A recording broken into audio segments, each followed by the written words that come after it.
We gain like freedom and adventure. You see a lot of people that retire and then decide they're gonna do this and sail around the world, and actually I don't want to wait till I retire to do that. Get hit by a bus tomorrow. Yeah, if you're gonna do something, why not do it today?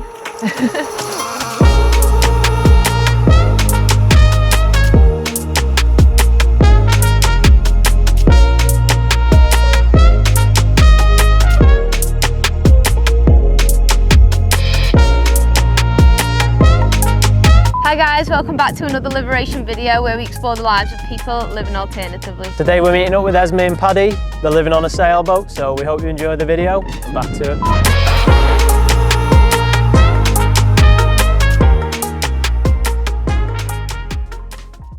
So we're Paddy and Esmée. Yeah, so we've been living full time on this boat since December last year, so coming up on 6 months. Yep.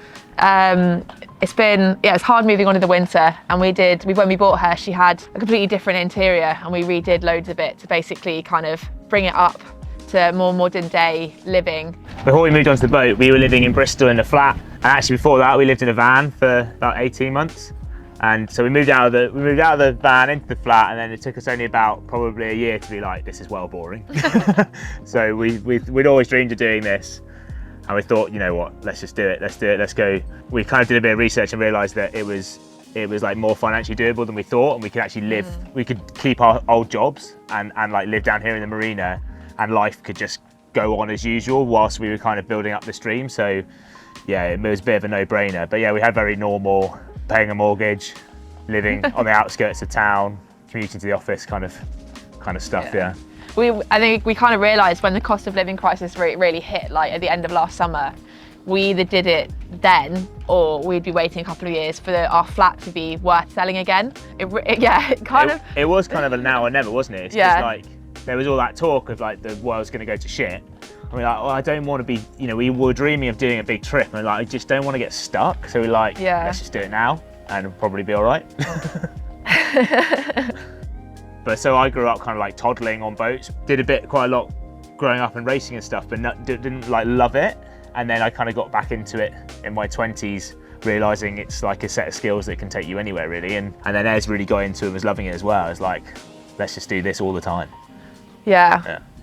So we're currently living in a marina on the boat. The grand plan is that we want to sail around the world on her, but we used all of our money to buy her and do her up. So we're kind of now working full-time jobs and looking to basically save as much as we can for kind of the next couple of years to then give us the opportunity of, you know, doing it and living the dream, I think, isn't it?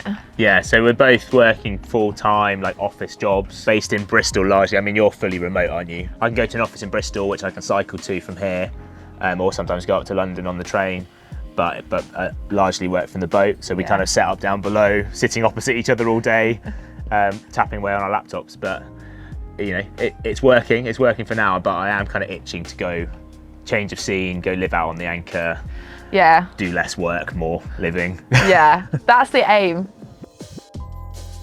Here she is. This is Moonlighting. She's a 41-foot cutter rigged sloop, which is like the type of rig, which means you've got 2 head sails up here. But she's basically like a go anywhere sailing boat, fully ready or nearly ready to take us across oceans and travel the world in. So up here you got the Anchor put down to stop off and hang out in nice little bays when you find them.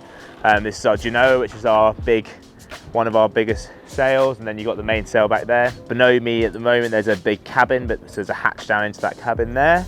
So I mean, when you're sailing, most of the controls for the sails are done on here. So you've got all of the winches and stuff for lifting and dropping the sails and controlling them in various ways. If we come back here, there's a solar panel which is onto the engine battery. So we've got 2 battery banks, one on the engine, one on the leisure side.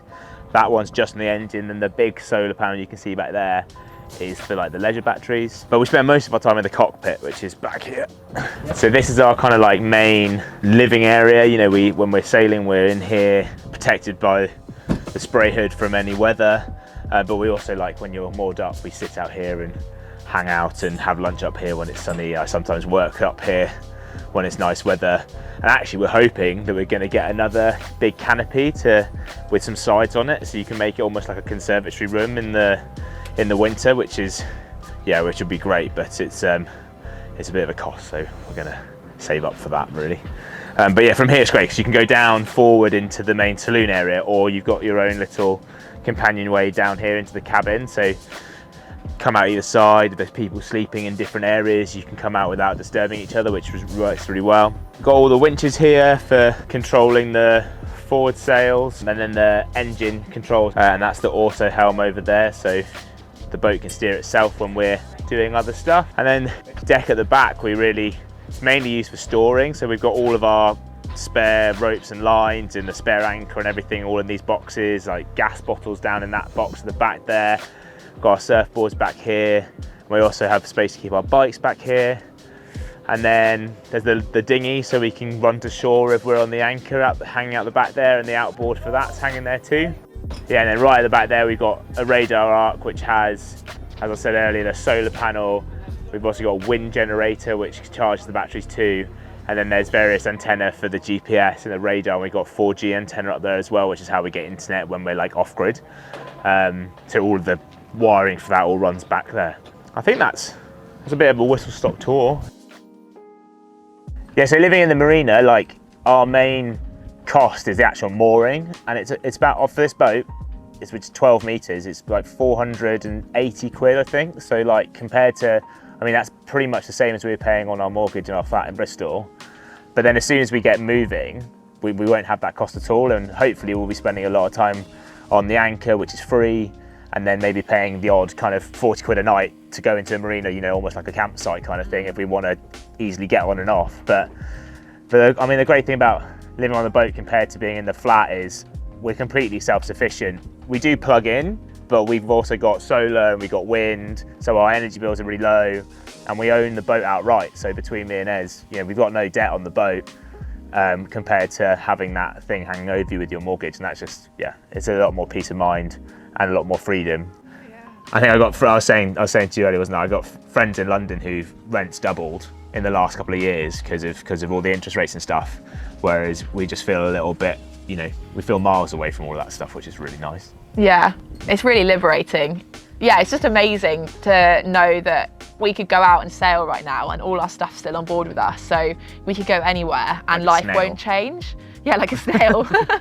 Life won't change. Like we could go be on anchor somewhere and still technically log on to work on Monday morning and it would be completely fine. The only thing we have to really think about is our Wi-Fi or our like signal setup. So we just have really good 4G routers, and that means that we can work from pretty much anywhere.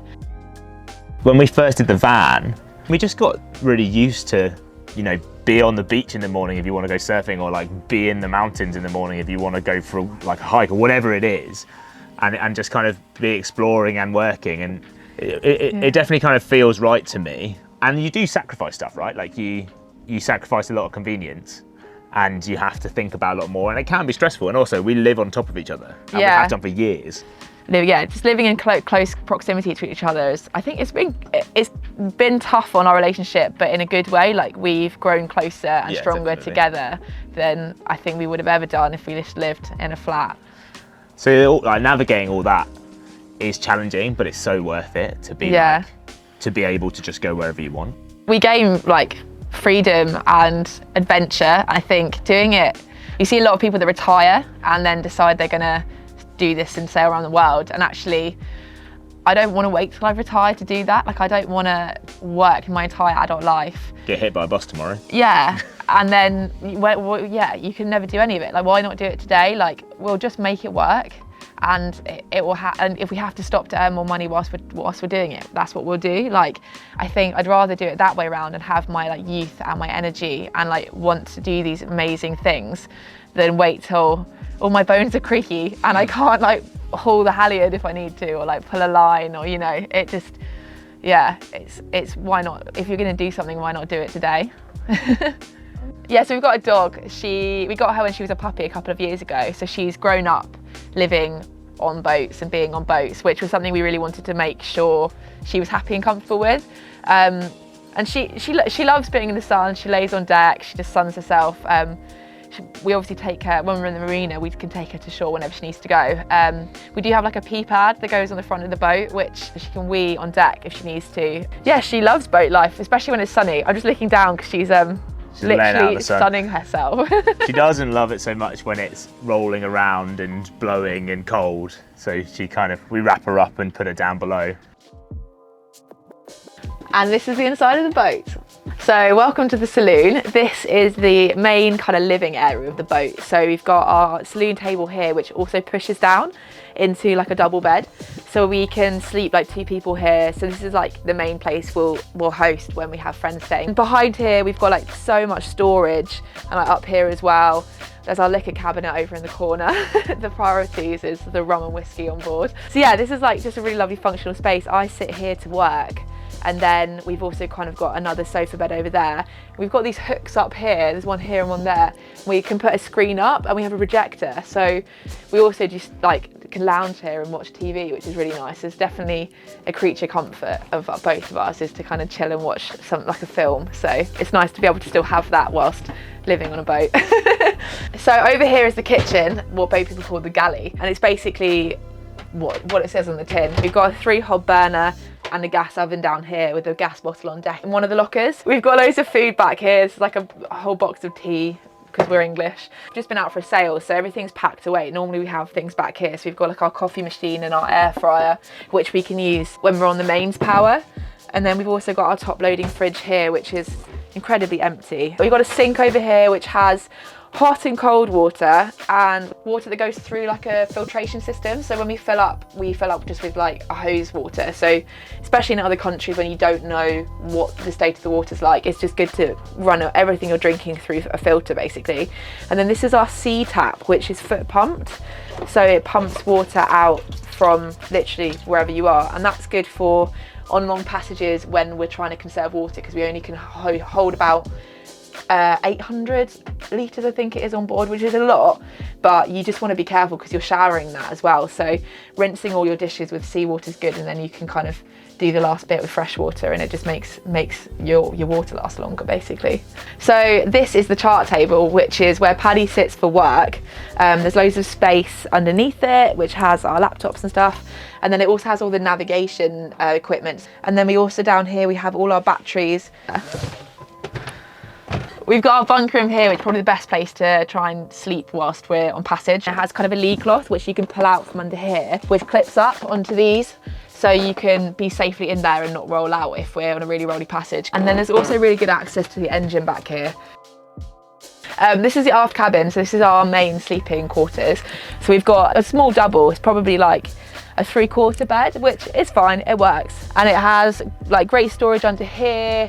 This cupboard has the heater in it, so there's a big heater like system up here, which we have pipes that run through the whole length of the boat. So when it's really cold, we have diesel heating, which is great, we love that.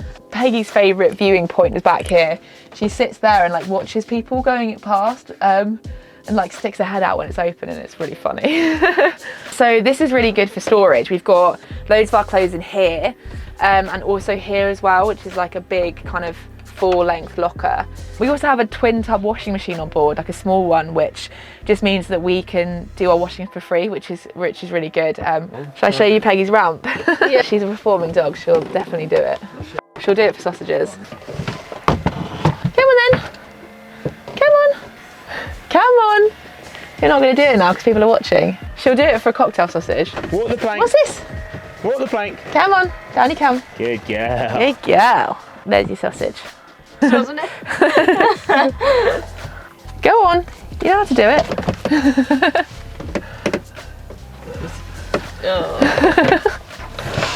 So moving forward, we've got the heads and we've also got more storage here. So this is all of my storage for my clothes. And then down here we also have kind of parts of the boat that we store in both of these. They have our tools in and everything under the sun that you'd ever need to fix a boat in short notice. And then the heads is like the last thing that we need to redo. So it's kind of just as we bought it at the moment. We're hoping to kind of pull all this out and put the sink here and have a bit more space. And then we also have a shower on board. So this pulls out and clips up here. And then we currently can't have hot water on board unless we're running the engine. It's something that we need to fix. We just haven't got around to it. So shower's good if you want a cold shower, unless you want to run the engine. This is the cabin of hell. This is just a hangover from us redoing the boat. So it's not going to be like this forever.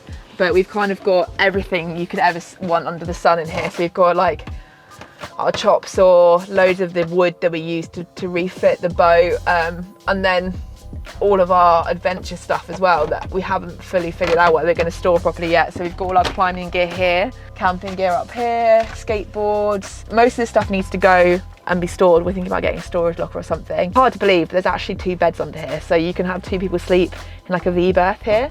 And then ideally we'll have the extra sails stored in here too.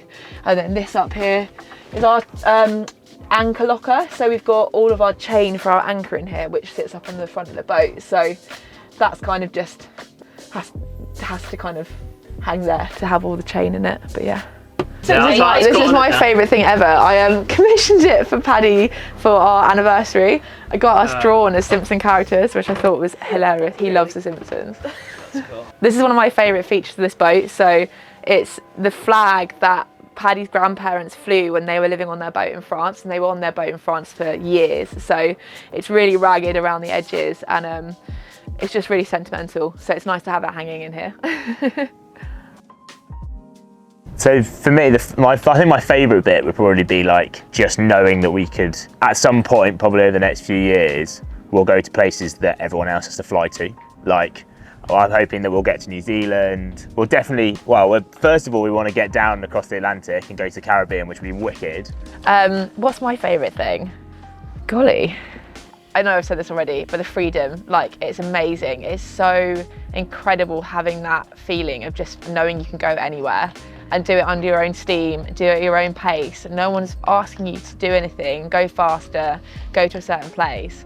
And it's just awesome. Like, I can't wait to get across the Atlantic. It's going to just be incredible to have done that under our own steam.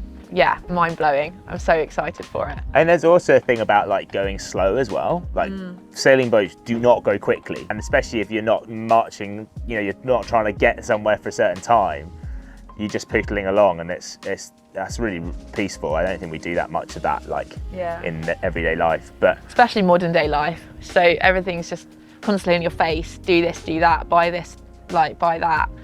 And actually you have to minimize what you're buying.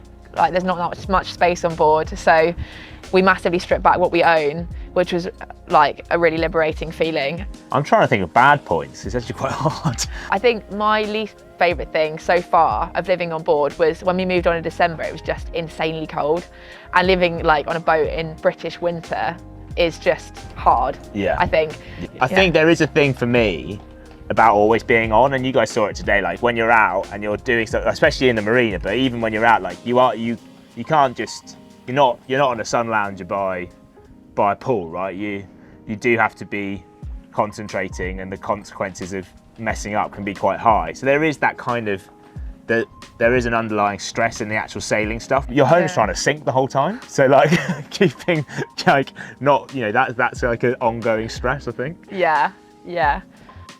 So I think all in, for winter running costs whilst living in a marina, it's about £695 or something when we worked it out. And then as soon as you take out the marina cost, which is almost 500 quid, yeah, way more. And we'll be living on anchor more.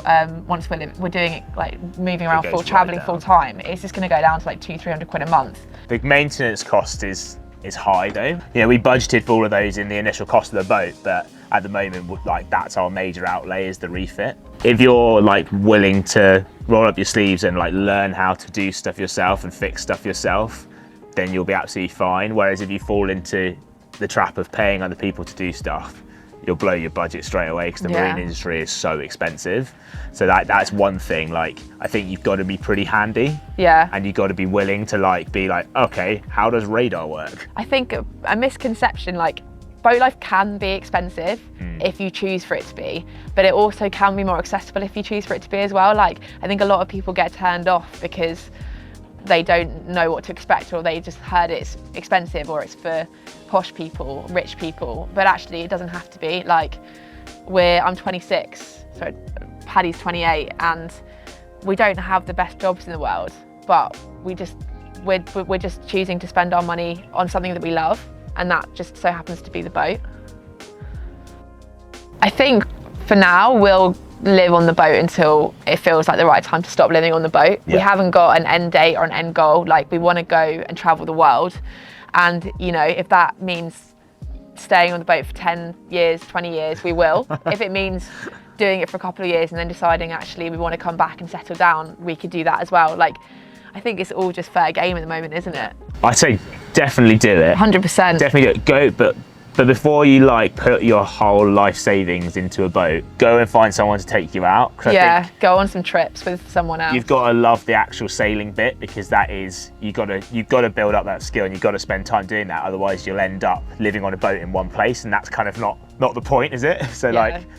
But in terms of living as well, if you can make it work and you can find somewhere, we've been lucky to find somewhere that will have us as liveaboards, because that can be quite challenging. If you can make that work, like, it's a lovely group of people. We haven't sacrificed that much because we have our car there, we can drive to town, we can get to the office, and we can save and get ready to go do a big adventure. So, I mean, what's not to love?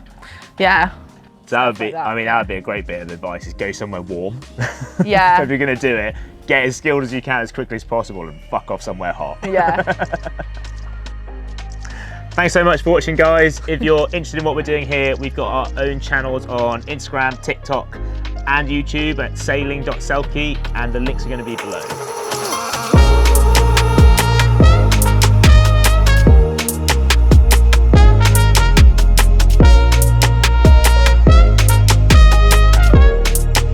Alright guys, thanks for tuning in to another video there. Thanks to Esmée and Paddy for showing us around. We hope you enjoyed the video. Give it a thumbs up if you liked it, and let us know in the comments what you thought. Is this lifestyle something that you can see yourself doing? Let us know. Make sure you check out Sail and Selkie on all the socials as well, and we'll see you in the next one.